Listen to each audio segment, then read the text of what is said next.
Good morning, Bes! So, Bes, alam niyo naman, Bes, maaga akong gumising at naniniwala ako, Bes, na daig ng masipag ang matalino at daig ng maagang gumising at maagang pumasok sa trabaho ang masipag. At talaga, Bes, totoo namang early birds catch the early worms.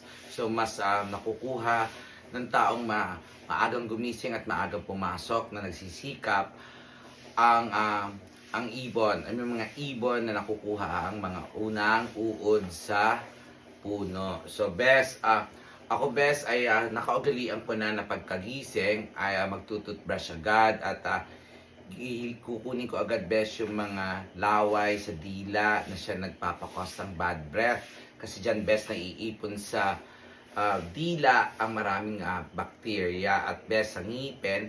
Kung yan ay hindi mo tututbrushin ay talaga naman magkakaroon ka ng cavities na magiging dahilan kung ba't mabubulok ang ngipin at sasakit. At best yan ay kailangan gawin ng tao araw-araw.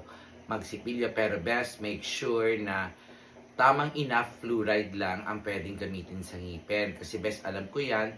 Kasi nung gumawa si Best ng Polyviflor na vitamin sa Mead Johnson, ay may tama lamang na fluoride ang pwedeng kunin. Kasi Best, ang too much fluoride din, hindi maganda sa ngipin. So tama na yung 3 times a day, mag-toothbrush ka at dapat tama ang iyong toothpaste. Kasi Best, tulad ko, ginagamit namin ng inay ang Sensodyne.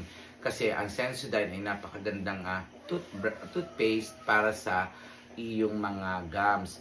At best ay dapat tama rin ang iyong yung bristles ng toothbrush. Kailangan yan ay pinapalitan from time to time at hindi yan pinatatagal.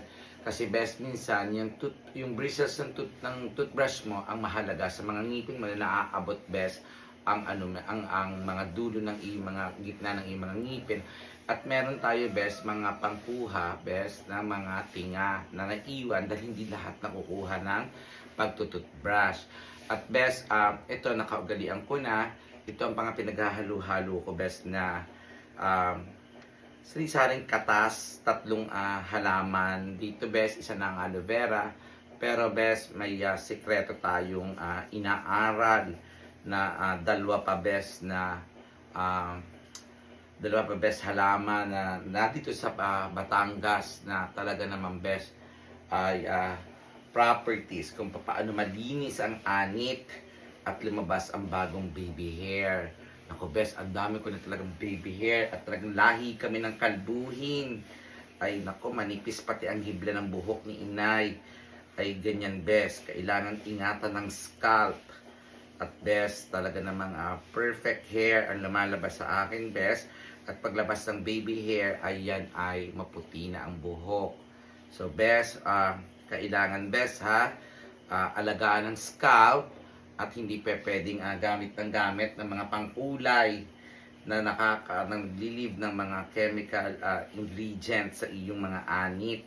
At yan ang dahilan kung ba't naminipis ang buhok. So best, tandaan, you need baby hair para best kumapal ang iyong buhok at magkaroon ng bagong buhok uli. At yan ay tutubo pag malinis ang scalp. So best stay happy, stay fresh. Good morning best.